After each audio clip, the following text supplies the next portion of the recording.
ሰላም ጤና ይስጥልን ተመልካቾቻችን እንደምሰንብታችኋል። ከሀገሬ ቴሌቪዥን ሀገሬ ጉዳያችን ወደ እናንተ መድረስ ጀምሯል። ይሳቅ አበበ ከእናንተ ጋር ለሚቀጥሉ ደቂቃዎች ቆይታ አድርጋለሁ። ዛሬም እንደተለመደው የኔና የእናንተን ጉዳይ አንስተን እናወራለን፣ እንጨዋወታለን። የዛሬ እንግዳችን የኢትዮጵያ ሰራተኞች ማህበራት ኮንፌዴሬሽን ፕሬዝዳንት አቶ ካሳሁን ፎሎ ናቸው። እንግዲህ የአጠቃላይ የሰራተኞች መብት ጋር ረጅም ዓመታት ሲታገሉ በተቋሙንም ኮንፌዴሬሽኑም ሲመሩ የቆዩ ሰው ናቸው። ከእሳቸው ጋር እንግዲህ ለሚቀጥሉ ደቂቃዎች አብረን ቆይታ እናደርጋለን። አቶ ካሳሁን ፈቃደኛ በመሆኑ እጅግ በጣም አመሰግናለሁ። እኔም አመሰግናለሁ። እንግዲህ ቀደም መግቢያ ላይ እንዳነሳሁት የኢትዮጵያ ሰራተኞች ማህበራት ኮንፌዴሬሽን ከተቋቋመ ረጅም ጊዜ ሆኖታል። እርስዎም ይህን ተቋም ለረጅም ጊዜ መርተውታል። የሰራተኛውን ድምፅ በማሰማትም ፊገር ሆነው የሚታወቁ ሰው ነዎት። ከዛ አንጻር እርስዎ የሚመሩት ተቋም ባለፉት ጊዜያቶች ውስጥ ስኬታማ ነው ብሎ ይገመግማሉ? አዎ፣ በተወሰነ ደረጃ የሚቀርቡ ነገሮች አሉ። ግን ብዙ ስኬታማ ነገሮችንም ደግሞ ሰርተናል ባለፉት ጊዜያት ማለት ነው። 100% የሚሆን መስሪያ ቤት የለም መቼም ስኬታማ ከመሆን አንጻር። ግን በየጊዜው የሰራተኛውን ጉዳይ እያነሳን አጠቃላይ የሰራተኛ ችግሮች የሚሉትን በየአመቱ እየለየን በዛ ላይ እየሰራን ነው የመጣ ነው።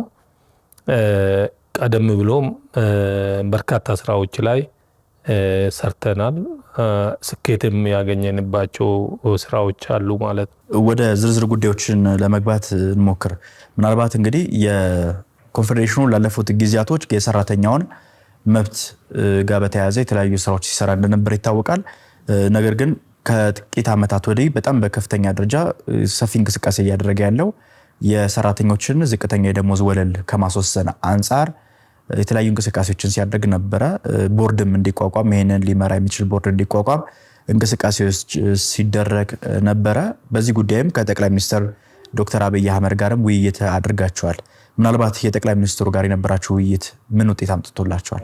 ከክቡር ጠቅላይ ሚኒስትሩ ጋር ያደረግነው ውይይት የተወሰኑ የተመለሱ ወይም ደግሞ ለምላሽ መንገድ ላይ ያሉ ጉዳዮች አሉ። ነገር ግን ቁልፍ የሆኑ ያልተመለሱ ሁለት ጥያቄዎች አሉ። ከዚህ ከኑሮ ውድነት ጋር ተያይዞ ከጠየቅነው ጥያቄ ውስጥ አንዱ የስራ ግብር እንዲቀነስ ነው።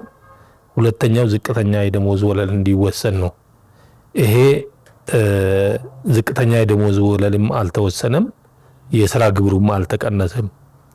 ይሄ ማለት ስራዎች እየተሰሩ አይደሉም ማለት አይደለም፣ ውጤቱን ስለምንመዝን ማለት ነው እንጂ የዝቅተኛ የደሞዝ ወለልን በሚመለከት እሳቸው አቅጣጫ ከሰጡ በኋላ በተደጋጋሚ የሚመለከታቸው አካላት አቅጣጫ የተሰጣቸውን አካላት አናግረናል፣ በጽሁፍ አቅርበናል። ባለፈው 2017 የአመታዊ የስራ እቅድ ሲዘጋጅ የስራና ክህሎት ሚኒስቴር በጋራ በሰራተኛው ጉዳይ ላይ በጋራ እቅድ አውጥተናል። አንዱ በእቅዱ ውስጥ የነበረው የዝቅተኛ ደሞዝ ወለል እያየ የሚወስን ቦርድ እንዲቋቋም መጀመሪያ መውጣት ያለበት ደንብ መውጣት ስላለበት ያ ደንብ ላይ ዘንድሮ ውይይት እናደርጋለን ነው። በዚህ መሰረት እቅዱ ተይዟል። ኦሬዲ ተጀምሯል ማለት ነው። እሱ ምናልባት ከጠቅላይ ሚኒስትሩ ጋር ውይይት ካደረጋችሁ 1 ዓመት ተኩል አካባቢ የሆነ ያለውና ምናልባት በመሀል ላይ ኮቪድም ተከስቷል። ከዛ በኋላም የሩሲያና የዩክሬን ጦርነትም በራሱ በኢኮኖሚ ላይ የፈጠራቸው ጫናዎች እንዳሉ አንደርስታንድ የሚደረጉ ነገሮች ቢኖሩም የዘገዩ ነገሮች አይደሉም ወይ? ምናልባት ውሳኔው ከማስወሰን አንጻር እነዚህ መሰረታዊ ጥያቄዎች ናቸው። በነገራችን ላይ ዝም ብሎ ጥያቄ አይደሉም። በአንድ የምትመልሳቸው ነገሮች አይደሉም ማለት በአንድ ቀን የሚሆን ነገር አይደለም። ጥናት ይፈልጋል። አሁን እኛ እያልን ያለ ነው ልክ አንተ እንዳልከው ዘገየ። ጥያቄውን ካቀረብን ቆይተናል። ይሄን አይል መቆየት የለበትም ነው። ትክክል ነህ። ኢቭን እሳቸው አቅጣጫ ከሰጡም 1 ዓመት ከ6 ወር ነው። 1 ዓመት ከ6 ወር አይፈጅም። ኢቭን ይሄን ደንብ ለማየት ይሄን አይል ጊዜ የሚወስድ አይደለም ነው እኛ እያልን ያለ ነው። ስለዚህ በሌላው ወገን ነው ምላሹ የሚሰጠው፣ በመንግስት በኩል ወይም በሚመለከተው መስሪያ ቤት በኩል ነው። ቢዘገይም ደግሞ አሁን ስራው መጀመሩ ደግሞ እንደ ጥሩ እንወስዳለን እኛ ማለት ነው። በነገራችን ላይ የሰራተኛ ጥያቄ ስናነሳ እንደ ሌላው ስራ አይደለም የሰራተኛ ጥያቄ። በአንድ ቦታ ላይ ጥያቄ አቅርበህ የሚመለስ ከዛ በኋላ ቁጭ የምትል ነገር አይደለም። በየጊዜው ጥያቄዎቹ ይቀጥላሉ። ለምሳሌ ዝቅተኛ ደሞዝ ወለል አሁን ደንብ ላይ ነው።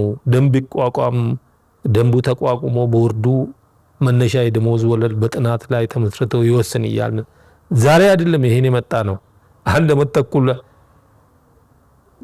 ለመጀመሪያ ጊዜ በኢትዮጵያ ሰሪና ሰራተኛ ጉዳይ አዋጅ በአዋጅ ቁጥር 1156 ዝባር 2011 በወጣው ነው በአገሪቱ ውስጥ መነሻ የደሞዝ ወለል የገበያ ሁኔታ እያየ የኢኮኖሚ ሁኔታ እያየ እያስጠና የሚወስን የደሞዝ ቦርድ በሚኒስቴሮች ምክር ቤት ይቋቋማል ተብሎ አዋጅ ውስጥ ገባ። ያኮ አዋጅ ውስጥ ለመግባት ስንት ዓመት ነው የታገል ነው? የህግ መሰረት እንዲኖረው ማለት ነው። በጣም በርካታ ስራዎችን የሚዲያ አካላትም ያውቃሉ። ወደዛ እንዲገባ የማድረግ ትግል ነው ያደረግነው። ኦኬ ህጉ ላይ ህግ ማዕቀፍ እንዲኖረው ተደረገ። ህግ ማዕቀፍ ካገኘ በኋላ ደግሞ ደንቡ ላይ ነው አሁን ያለ ነው። ደንቡ እንዲወጣ ማለት ነው። ሁሉም ትግል የሚጠይቅ እንጂ በራሱ በፈለገው ሰዓት የሚሆን አይደለም። ሰራተኛ ማህበራት እነዚህ ነው የሚያስፈልጉት። እነዚህን ጥያቄዎች እየመረጡ ዋና ዋና ጉዳዮችን እንትን እንዲያደርጉ። ስለዚህ አሁን 1 ዓመት ከ6 ወር ቢሆንም አሁን ተጀምሯል። ቶሎ በአስቸኳይ አልቆ እንዲወሰን ነው አሁን ጥያቄ ደግሞ እያቀረብን ያለ ነው። ተጀመረው ስራ ተጠናክሮ ቀጥሎ ቶሎ በአስቸኳይ ቦርዱ እንዲቋቋም ነው እኛ ጥያቄው። ስለዚህ ይሄም አንድ ነገር ነው ለማለት ፈልጌ ነው። ይሄ ከኢኮኖሚው ጋር ቅድም ከተባለው ብዙ ጊዜ ስናወራበት ስለነበረ ነው የዚህ የኢኮኖሚ ሁኔታ ላይ ማለት ነው። ስለዚህ ይሄ ዝቅተኛ ደሞዝ ወለድ ደግሞ ለሰራተኛው ብቻ ሳይሆን ለአሰሪውም ጭምር ይጠቅማል። ዝቅተኛ የደሞዝ ወለል መወሰን ምርትና ምርታማነትን ያሳድጋል። ድርጅቱ የኔነትን ሰራተኛው ያ ድርጅቴ ነው እንጀራ የሚያበላኝ ብሎ ነው የሚያስበው። ነገር ግን በልቶ ማያድር ከሆነ ዝም ብሎ ስራው ቦታ ይሄዳል። ምርታማ ይሆናል ወይ? በልቶ ካላደረ ሰው አንድ ሰው በልቶ ሳያድር ቁርስ ሳይበላ ስራ ሲሄድ ምን አይነት ምርታማ ነው የሚሆነው? አይምሮስ ትክክል ነው ይሰራል ወይ እንዴ? ይሄ እኮ ሊደገፍ የሚገባ ሰው ነው ይሄ ሰው። ስለዚህ ዝቅተኛ የደሞዝ ወለል መወሰን ለመንግስትም የተረጋጋ ሰላም እንዲኖር ያደርጋል። ለመንግስትም ጠቀሜታ አለው ማለት ነውና ዘርፈ ብዙ ነገር ነው ሚኒመም ዌጅ እንጂ ሚኒመም ዌጅ ለሰራተኛ ብቻ ስለሚጠቅም ተብሎ ማታሰብ የለበትም። ለምሳሌ የፋብሪካ ሰራተኛ ነው ወሰደስ ማታ ጾሙን አድሮ ወደ ፋብሪካ የሚሄድ ሰው ፋብሪካ ላይ ሆኖ ሲሰራ በትክክለኛ በሙሉ አእምሮና በሙሉ ጉልበቱ ይሰራል ወይ? መስራት አይችልም። የተለያዩ አደጋዎች ይደርሱበታል። እጅ ይቆረጣል፣ አይን ይጠፋል። ምክንያቱም ትኩረት አድርጎ በዚህ ላይ ይሄም የስራ ላይ ጉዳትን ጭምር ይቀንሳል። ምን ዝቅተኛ የደሞዝ ወለል መወሰን። ምክንያቱም ዝቅተኛ የደሞዝ ወለል ከተወሰነ ምናልባት እራቱን በልቶ ያድራል፣ ቁርሱን በልቶ ይሄዳል፣ ምሳውን ይበላል። ይሄም መቻል በራሱ ለሰራተኛው የሆነ ጥቅም ይሰጣል። ለመንግስትም ለአሰሪውም ትልቅ ጠቀሜታ አለው የሚል ከዚህ መነሻ ብናይ ጥሩ ነው። ዝቅተኛ ደሞዝ ወለደኛ ስናነሳ እኛ ብቻ የሰራተኛ ወገን ስለሆነ ብቻ ስለምናነሳ፣ አሁን ግን መነሻ የደሞዝ ወለድ ህግ ነው፣ በህግ ላይ ተቀምጧል። መንግስት ህጉን መፈጸም አለበት ነው። የወጣውን ህግ ፈጽም እያልን ያወጣውን ህግ ፈጽም እያልን ነው ለመንግስት። ብዙ ጊዜ የእናንተም የዝቅተኛ ደሞዝ ወለል እንዲወሰን የምትፈልጉት በዚህ በአምራች ዘርፉ ጋር በተለይ ደግሞ በኢንዱስትሪዎች አካባቢ ላይ በስፋት እነዚህ ነገሮች እንዳሉ በተደጋጋሚ በምሰጣቸው መግለጫዎች ላይ ያን አካባቢ በደንብ ታነሱታላችሁ።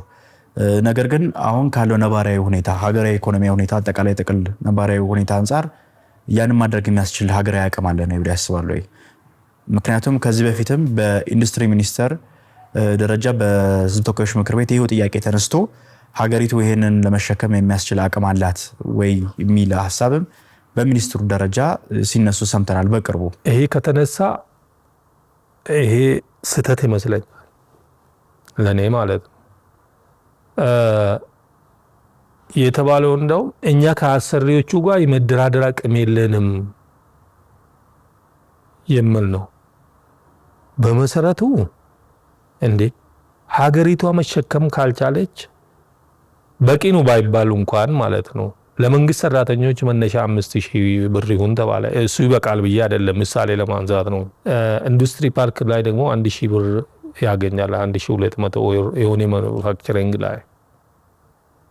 ይሄ ሰው በሚከፍለው ግብር ተሰብስቦ ደሞዝ ለሚከፈለው ሰው ከካዝና አውጥተህ መነሻ ደሞዝ ወለል መወሰን የቻልክ በትርፋማ ድርጅቶች ውስጥ ይሄ አይቻልም የምለው እንደ ሀገር አቅም የለንም ለመደራደር ከአሰሪዎቹ ጋር። አሰሪዎቹ ካልከፈሉ መንግስት ይከፍላል ምንም ኮንሴፕት የምናገሩ አሉ። ይሄ የግንዛቤ ጥረት ነው ብለን ነው የምናስበው። በመጀመሪያ ደረጃ ዝቅተኛ ደሞዝ ወለል ኮንሴፕትን መረዳት ያስፈልጋል።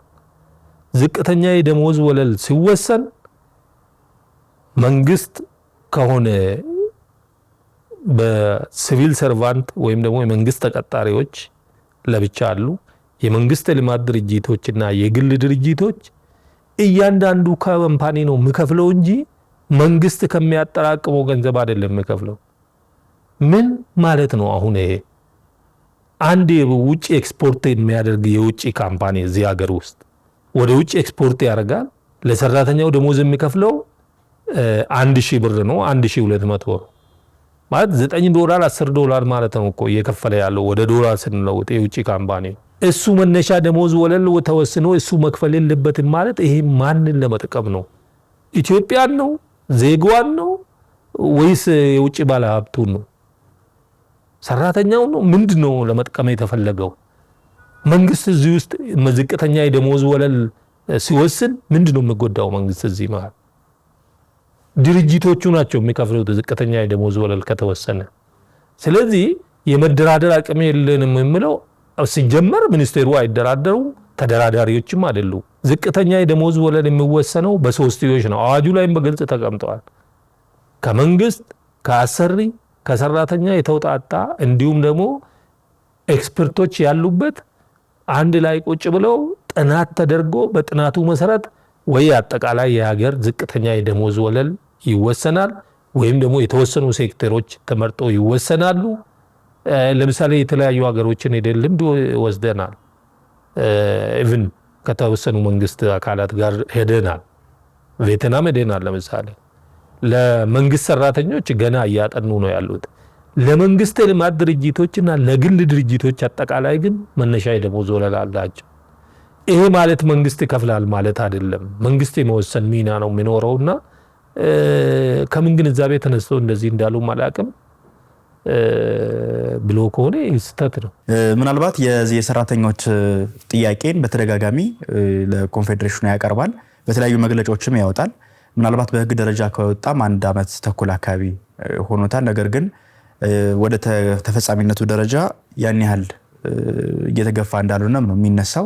ከዚህ አንጻር ኮንፌዴሬሽኑ ጥርስ የሌለው አንበሳ ሆኗል፣ ውሳኔ የማሰጠት አቅሙ ደካማ ነው የሚሉ ትችቶች ሲነሱ ይሰማልና በዚህ ላይ እርሱ አስተያየት ምንድን ነው? በጣም ጥሩ ነው። በመጀመሪያ ደረጃ የአሰሪና ሰራተኛ ግንኙነት እንዴት ይመራል የሚለውን ነገር ካለመገንዘብ የሚነሳ ይመስለኛል። የአሰሪና ሰራተኛ ግንኙነት የሚመራው በሶስትዮሽ ነው። መንግስት፣ አሰሪ፣ ሰራተኛ በጋራ ተነጋግረው ነው ችግሮችን የሚፈቱ ህግም የሚያወጡ። ችግሮችም ካሉ በህጉ ላይ የሚነጋገሩት እንዲሻሻል የሚደረገው በሶስትዮሽ ነው።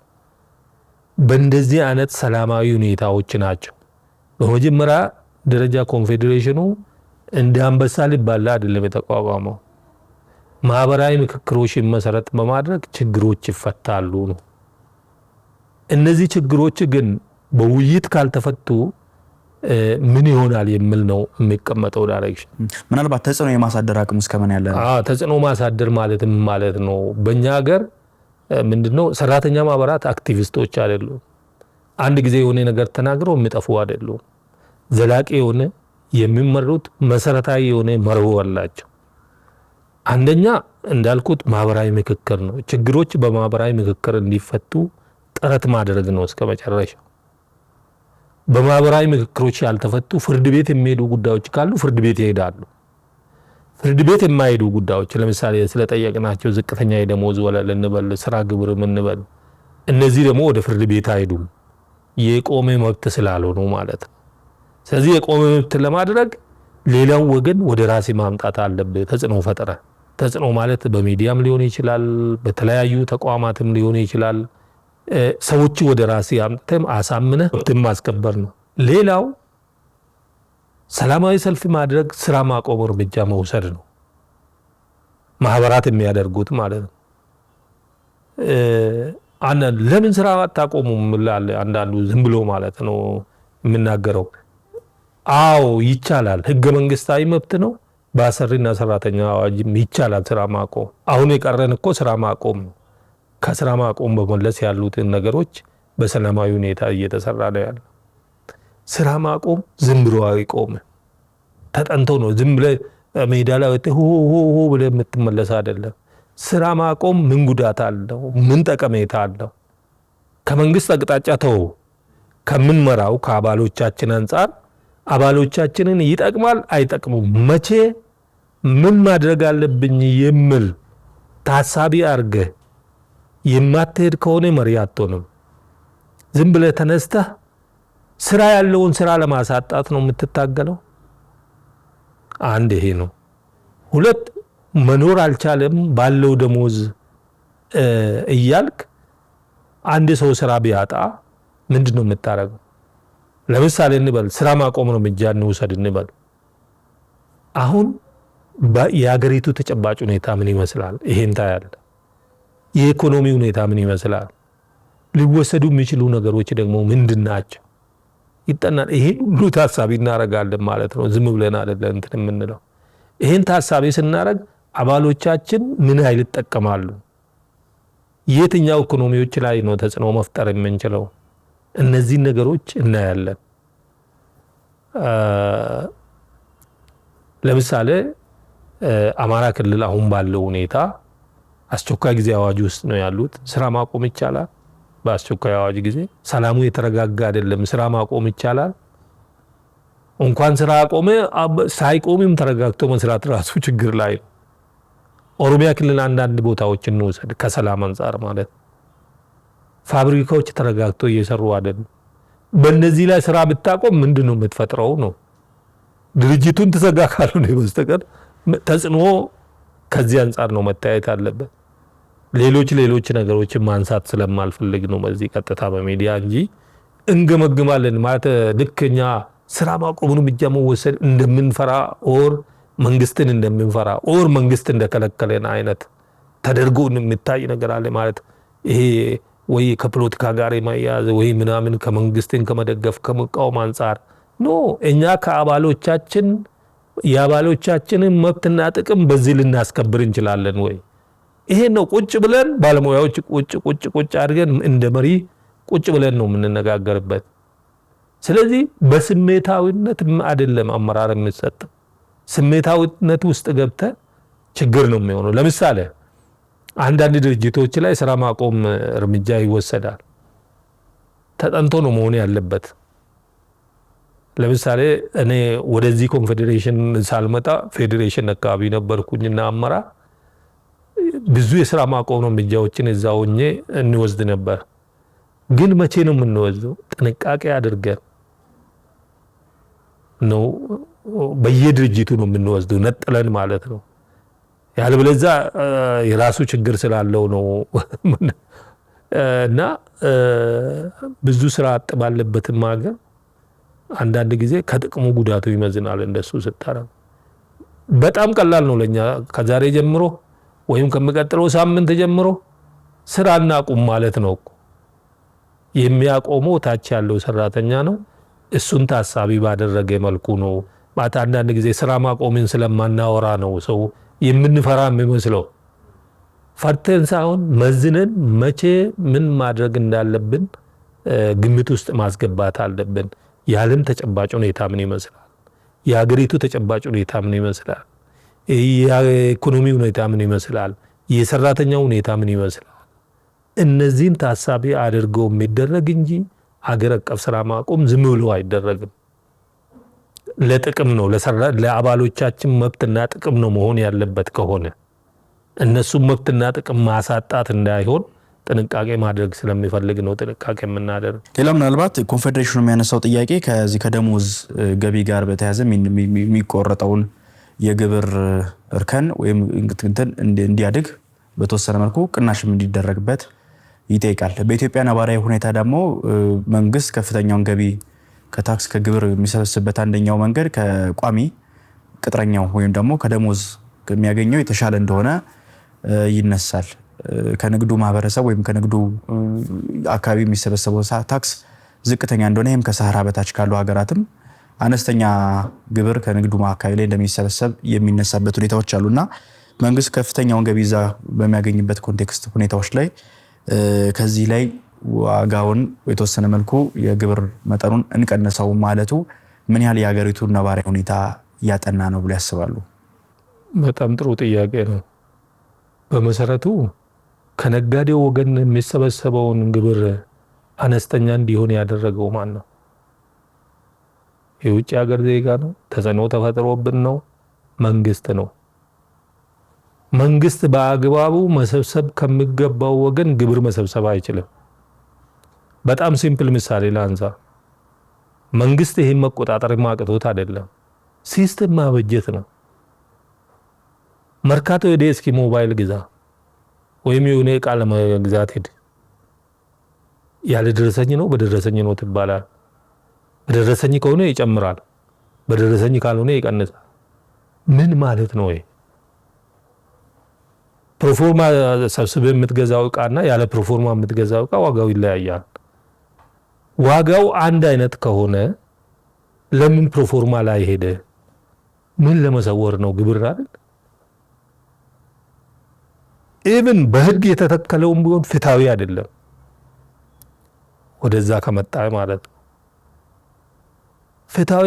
ስለዚህ ትክክለኛ ሆኖ አምኖ በፔሮል የሚከፍለውን እሱም በማሳደድ ብቻ ኢትዮጵያ ታድጋለች? ኢትዮጵያ ላይ ተጽዕኖ ይፈጠራል? የሱ ቢቀነስ በስንት ሚሊዮኖች የሚቆጠሩ ነው ግብር የሚሰወረው። ስለዚህ ይህ መንግስት ማስተካከል አለበት። ሲምፕል ነገር እናንሳ። ሌላ ምሳሌ፣ አንድ ሰው ቤት የሚያከራይ ከሆነ ወይም ገቢ የሚያገኝ ከሆነ እስከ 7200 ብር ነፃ ነው። ፐርሰንቱም እንደዛው ነው። ከ7200 እስከ 15000 አካባቢ 10% ነው የሚከፍለው። ሰራተኛው ግን ከ600 ብር በላይ ጀምሮ 10% ከዛ ነው የሚጀምረው። ዜሮ ከዛ 10% ይገባል። ይሄ ነው ፍትሃዊ? ያለው ትንሽ ይከፍላል፣ የሌለው ብዙ ይከፍላል የሚል አካሄድ አለ እንዴ? ይሄን የጠየቅነው እኮ አሁን የሀገሪቱ ነባራዊ ሁኔታ የሰራተኛው ኑሮ ሁኔታ ሳይታይም እንዴ? በልቶ ማደር አልቻለም እኮ። ቤት ተከራይቶ መኖር አልቻለም፣ በልቶ ማደር አልቻለም። ስለዚህ በዚህ ሰዓት ይሄ ሰራተኛ ሲኖረው እኮ ለጦርነት ሁሉ የሚያዋጣ ህዝብ ነው እኮ ይሄ ሰራተኛ። እውነትን እንነጋገር ከተባ በተለያዩ ስርዓቶችም ቢሆን ማለት ነው። ለህዳሴ ግድብ ከፍተኛውን ገንዘብ የሚያዋጣው ሰራተኛ ነው። ገበታ ላይ ሀገር ከፍተኛ ገንዘብ የሚያወጣው ሰራተኛ ነው። ዝቅተኛ የደሞዝ ወለል ይወሰን ምናምን ብለን እንጠይቃለን። በመሰረቱ እኮ በአይኤምኤፍ ባስቀመጠው ለኢትዮጵያ ደሃ የሚባለው $2 ከ1.15 የሚያገኝ ሰው ደሃ ነው፣ ከድህነት ወለል በታች ነው ያለው ተብሎ ተቀምጧል ለኢትዮጵያ ማለት ነው። ይሄ ማለት ወደ $63 አካባቢ ይመጣል እንዴ። በወር $10 የሚያገኘው ሰውዬ $20 የሚያገኝ 60 ምናምን ዶላር የሚያገኘው ደሃ ከተባለ ምን እንበለው? ለዚህ $20 $30 የሚያገኝ ሰው $10 አግኝቶ ከዛ ላይ ግብር ይከፍላል እኮ። የደሃ ድጋፍ የሚያስፈልገው ማለት ነው። ይሄ ይሄ ድጋፍ ከሚፈልገው አካል ግብር ተሰበስባለህ፣ ትረዳለህ። የደሃ ደሃ ከድህነት ወላጅ በታች ሆኖ የበታች የሆነው ሰው ላይ ከሚደገፈው ላይ ግብር ይሰበሰባል። ግን በቂ ትርፍና በቂ ገንዘብ ካለው ላይ ደግሞ የተመጠነ ነው፣ ፍትሃዊ ነው። ይነሱ ከ10,900 በላይ የሚያገኝ ሰው 35% ይቆርጣል። ከ7,200 እስከ 15,000 የሚያገኝ ባለሀብት ወይም የሆነ ነገር የሚያከራይ ሰው ግን 10% ይከፍላል። ይሄ ፍትሃዊ ነው? ስለዚህ ፍትሃዊነቱ መረጋገጥ አለበት የምንለውም ከዛ አንጻር ነው። የኑሮ ውድነቱ ይታይ። ስለዚህ ይሄ ሰራተኛ መንግስት ካላሰበለት ማን አለው? ይሄን በሰላማዊ ሁኔታ እየጠየቅን ነው ያለ ነው። እንደዛም ሆኖ ማለት ነው። ስለዚህ ምላሽ ሊሰጠን ይገባል። ችግር አለ ካለም ቁጭ ብለን እንወያይ። መፍትሄውን ማምጣት ይቻላል እኮ። አይ እኛ አሁን ግብር ሰብስቡ ተብለናል፣ ግብር ከዚህ በላይ መሄድ አለበት። የግብር መሰረት ማስፋት ሰራተኛው ላይ አይደለም፣ የግብር መሰረት ማስፋት ነው። አዎ መስፋት አለበት፣ እኛ ምናምን አለን። ግን በፔሮል የሚቆረጠው ሰራተኛ ላይ ብቻ አይደለም ግብር መስፋት ያለበት። የሌሎች ሀገሮችን ለምን ምሳሌ አንወስድ? እኩል ከኛ ጋር ያሉ ሀገራት ኬንያ ጎረቤታችን፣ ኡጋንዳ አሉ። ለምሳሌ ኬንያ እስከ 24,000 ብር በላይ የሚያገኝ በእኛ ማለት እንደውም አልያዝኩም፣ ከዛም 24,000 ምናምን ይሆናል። ከ24,000 በታች ያለው ግብር አይቆረጥበትም። ምናልባት የሀገሪቱ ኢኮኖሚያዊ ሁኔታ ያንን እኮ እኛ ደግሞ 24,000 አላልንም እኮ ያልነው ጥያቄ የሀገሪቱንም ግምት ውስጥ አስገብተን እንደ ሀገራችን ተጨባጭ ሁኔታ ምን ይሁን እንወያይ ያልን። በዚህ ጉዳይ ላይ የሚያወያየን ሰው የለም። ቁጭ ብሎ ጽፎ ይሄን ትቀበላለህ ግዴታ ነው እንዲያደርጋለው እንጂ የሚያወያይ የለም። ኢትዮጵያ ለሀገራችን አይደለችም እንዴ? እኛ የኢትዮጵያን እድገት እንጻረራለን? ኢትዮጵያ ስታድግ ነው የምናድገው። የምናድገው ግን በፔሮል ከሚከፈለው ግብር ብቻ አይደለም። መፍትሄው ምንድን ነው ካሉን እኛም መፍትሄ እናስቀምጣለን። ስለዚህ በዚህ ጉዳይ ላይ እንወያይ። የሀገሪቱንም ሁኔታ እንይ፣ የሰራተኛውንም ኑሮ ሁኔታ እንይ። በዚህ ጉዳይ ላይ እንወያይ። ምን አገባኝ ነው የምትባለው? ህግ ማውጣት ምን ማድረግ ይሄን የመንግስት ኃላፊነት ነው። አትወያይም ነው። እንወያይና መፍትሄ ምናምጣ። ጥያቄ ብቻ አይደለም እኛ የምንጠይቀው፣ የሚያናግረን ሲኖር ነው ይሄን የምናቀርበው። ምንድነው መፍትሄው? የምታዘበው አገር እንዲያድግ ስለሚፈልጉ አገሪቷ እንዲታድግ ወይም ደግሞ አገሪቷ በዚህ ተጨባጭ ሁኔታ ነው ያለችው፣ በዚህ ምክንያት አልቻልንም ሲሉ ነው ይሄን ማድረግ ይቻላል በዚህ ብለን እነሱንም ሊያሳምን ያላዩትን ነገር እንዲያዩ ማሳየት ይቻላል። በማስረጃ የተደገፈ በቂ መረጃ መስጠት እንችላለን። ብዙ ግብር የሚሰውራል። ለምሳሌ አንዳንድ ኤጀንሲዎች 200 ሰራተኛ ቀጥሮ አንዳንዱ 100 ሰራተኛ ነው ያለኝ ይልና 100 ይደብቃል። ፔሮል የሚያውቀው 100 ነው፣ ሌላው አየር በአየር ይከፈለዋል ደሞዙ። እነዚህ ሁሉም በትክክል ቢገባ፣ ለምሳሌ አንዳንድ ካምፓኒዎች አንዱ ካምፓኒ ከአንዱ ካምፓኒ ለምሳሌ አንዱ ካምፓኒ ጋር 25,000 የሚከፈለው ከሆነ አንዱ ካምፓኒ ጋር ሄዶ በ25,000 ብር ይቀጠራል። ማን ነው በ3,000 ብር ይቀጠራል። እዚህ 25,000 ብር ትቶ በ3,000 ብር ሌላ ካምፓኒ ሄዶ ይቀጠራል። ምን ማለት ነው? አሁን ይሄ እውነት 25,000 ትቶ 3,000 ሄዶ ይቀጠራል? 21,000 በእጅ ሰጠዋል። 3,000 ቀረጥ ግብር እንዳይከፍልበት እኮ ነው። 3,000ዋ ፔሮል ላይ ትቀመጣለች፣ ከሱ ይቆረጣል። እንደዚህ አይነት ነገር አንፈልግም እኛ። እንደዚህ አይነት ህገወጥ ድርጊቶች እንዲሰሩ ሳይሆን በትክክለኛው ለሁሉም ከታየ ታይቶ ፍትሃዊ የሆነ ግብር አከፋፈል መኖር አለበት ነው። እንደዚህ አይነት ቢደረግ ነው የሚሻለው። ሌላውም ያለ ፕሮፎርማ እየሸጠ መቆየት አለበት ወይ? አንድ ሰው ያለ ደረሰኝ እየሸጠ መቆየት አለበት ወይ? ማን ነው እነሱን የሚቆጣጠረው? ምን አግኝቶ ነው ዝም ብሎ ሳው እኔ እናንተ የምናውቀውን አውቅም አስፈጻሚው አካል ይሄን የሚከታተል ለምን ዝም አለ? ለምን መሰብሰብ አልተቻለም? አሁን ከፍ እያለ እየመጣ ነው። አሁን ግብር አሰባሰቡ ለምንድን ነው? ቁጥጥር ስለተጀመረ። ስለዚህ ብንወያይ ብዙ ነገር መነጋገር ይቻላል። ምናልባት በሆነ ሰዓት ላይ እርሶም የኢትዮጵያ ውስጥ ያለው የሰራተኛ ሁኔታ ወደ ባሪያ ንግድ እያመራ ነው የሚል ሀሳብ ሲሰነዝሩ ነበረና አሁን በኢትዮጵያ ውስጥ ያለውን የሰራተኞች ሁኔታ እርሶ እንዴት ነው የሚረዱት? እንዴት ነው የሚያብራሩት? አንድ ሰራተኛ ከክፍለ ሀገር ተቀጥሮ አዲስ አበባ ይመጣል። ጥበቃ ሰራተኛ ነው። ልብሱን አሁን ወሬ የሰማሁትን አይደለም የምነግርህ፣ ጥበቃው ቦታ ሄጄ ያየሁትን ነው የምነግርህ። ልብሴን ቀይሬ ምን ብዬ ሄጄ በአይኔ ያየሁት ማለት ነው። ከክፍለ ሀገር ነው የመጣው። የተቀጠረው ኤጀንሲውን ነው አያውቀውም፣ በስልክ ነው የሚያውቀው። ደሞዙ የሚገባው ሞባይሉ ላይ በባንክ ነው። የተቀጠረው በስልክ ነው።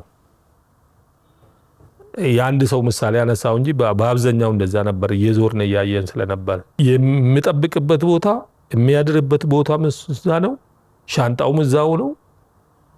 ቀንም ይጠብቃል። ሌሊት ሚኒመም 5 ሰዓት ይጠብቃል። ቀኑን ሙሉ ጠብቆ ማለት ነው።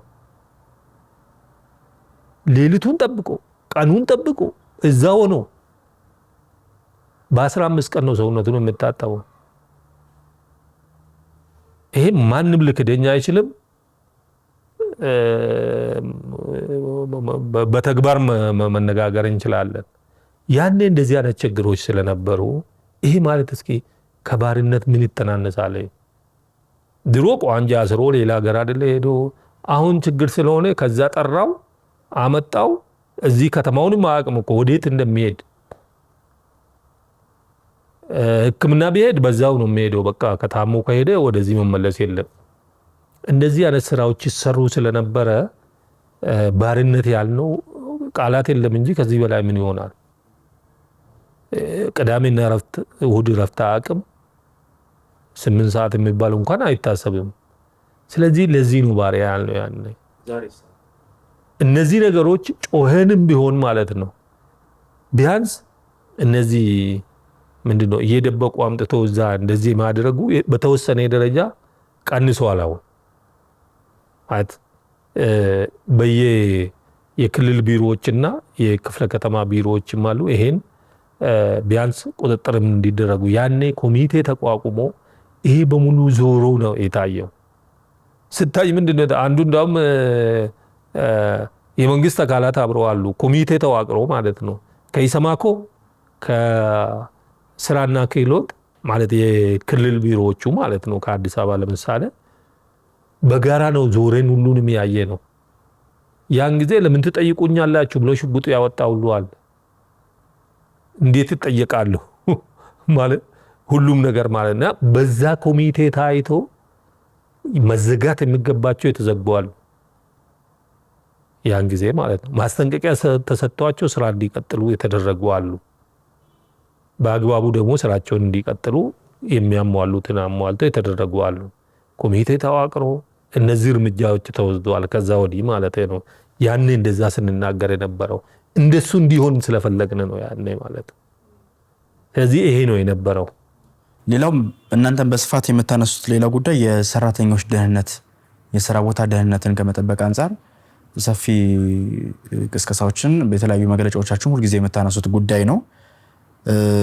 ምናልባት በኮንስትራክሽን ላይ ብንመለከት ተመሳሳይ ሁኔታዎች በተለያዩ ሳይቶች ላይ አደጋዎች ሲያጋጥሙ እንመለከታለን። በፋብሪካዎችም አካባቢ ላይ እንደዚህ ነገሮችን እናያለን። ዛሬ እሱ ላይ ምን ደርሷል? ምን አይነት ለውጦች አሉ? እዛ አካባቢ አሁንም ችግሮች አሉ። በተለይ ፋብሪካዎች አካባቢም አሉ፣ ግን ኮንስትራክሽን ላይ ይብዛል። አብዛኛው አሁን በኮንስትራክሽን ስራ ላይ ጥንቃቄ ስለማይደረግ ነው። አንዱ በዚህ በመሄዴም እንደ አንድ ጥያቄ ያነሳ ነው ህግ አስከባሪ አካላት ይሄን የሚመለከታቸው አሉ፣ ህግ ማስከበር አለባቸው። ለምሳሌ አንድ ፎቅ ሲሰራ ይሄ ስካፎልዲንግ ይሄ መወጣጫው እዛ ላይ ቆሞ ሲሰሩ በምንም አይነት እንጨት መሆን የለበትም፣ አይፈቀድም በህግ። ነገር ግን እንጨትም ቢሆን ደህና እንጨት ቢሆን ጥሩ ነው። ቀጫጭን እንጨቶችን ያደረጉና በአንድ ጊዜ ወይ 4 ወይ 5 ከዛ ላይ ወርቆ የሚሞቱበት ጊዜ አለ። ይሄ በብረት መሆን እንዳለበት ይታወቃል። የሚቆጣጠሩ አካላትም እያዩ ነው የሚያልፉ። ምክንያቱም ገንዘብ የማይሰራው ነገር የለም ኢትዮጵያ ውስጥ። ኃላፊነታቸውን ሊወጣው ይገባል። ስለዚህ እነዚህ ችግሮች አሉ ብለን እዚህ ላይ ኮንስትራክሽን ኤሪያ ላይ አሁን ጥናት እያካሄድን ነው ያለ ነው እንደ ኢሰማኮ ማለት ነው። ምን አይነት ጉዳቶች እየደረሱ ነው ያሉት፣ ምን ጋፖች አሉ ወይም ምን ክፍተቶች አሉ፣ ማን ምን መስራት አለበት፣ ይሄን ለመለወጥ ምን መደረግ አለበት የሚለው ጥናት እያካሄድን ነው ያለ ነው። ዝም ብለን እናወራም፣ እኛ የተጠና ነገር ነው የምናወራው። መወሰድም ያለበት ይሄ እርምጃ ከዛ ተነስቶ ነው መወሰድ ያለበት። ሀሳብም ስናቀርብ እንደዛ ነው። ነገር ግን ማንም ሰው እንደሚያየው ችግር የሆነው ግን እነዚህ ኮንስትራክሽን ላይ የሚሰሩ በአብዛኛው ማህበር የላቸውም። ማህበር እንዲደራጁ አይፈቅዱላቸውም። ለምንድን ነው? ማህበር ከተደራጁ ጥቅም ይጠይቀኛል አይደለም፣ ህይወቱን የሚያድን ነገር ይጠይቀኛል። የስራ መገልገያ ልብስ ወይም ደግሞ ጥንቃቄ እንዲያደርጉ ቅድም ያልነው አልባሳትን እንድናሟላ እንጠየቃለን። ይሄ ደግሞ ለኛ ከፍተኛ ገንዘብ ነው፣ ብዙ ትርፍ አናገኝም ነው። እነሱ ትርፋቸውን ስለሚያሰሉ በምንም አይነት ኮንስትራክሽን ኤሪያ በግንባታ አካባቢ ያሉት ማህበር እንዲደራጁ አይፈልጉም። ስራውም ደግሞ ጊዜያዊ ስለሆነ ለምሳሌ አንድ ህንፃ ለመስራት ከዛ ደግሞ ወደ ሌላ ህንፃ ተላልፎ አልፎ ይሰራሉ። በዚህ ጊዜ ውስጥ ማህበር እንዲያቋቁሙ አይፈቅዱ።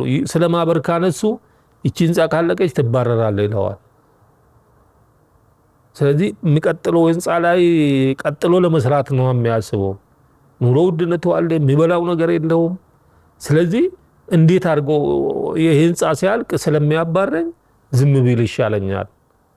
ነገር ግን 4-5 ዓመት ነው የሚያሰራው ይሄ ሰው አንዱን ሰው ማለት ነው። ነገር ግን ጥቅሙ ሳይጠበቅለት ጥቅሙ አይደለም ህይወቱ ሳይጠበቅለት ከዛ እየተዘዋወርኩ እሰራለሁ ብሎ አንዱ ቦታ ላይ ህይወቱን ያጣል።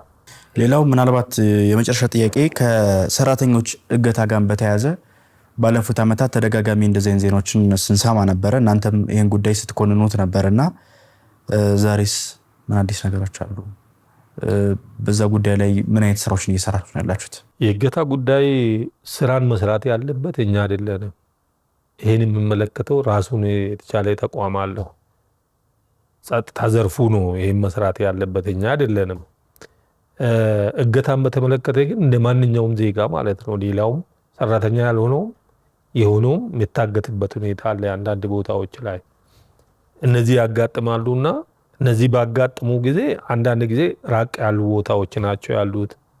ከኛ አቅም በላይ ይሆናል። ምንድነው የምናደርገው? እኛ የታጠቅን ኃይል አይደለንም። ይሄን የመከላከል ስራ የምንሰራ ሰዎች አይደለንም።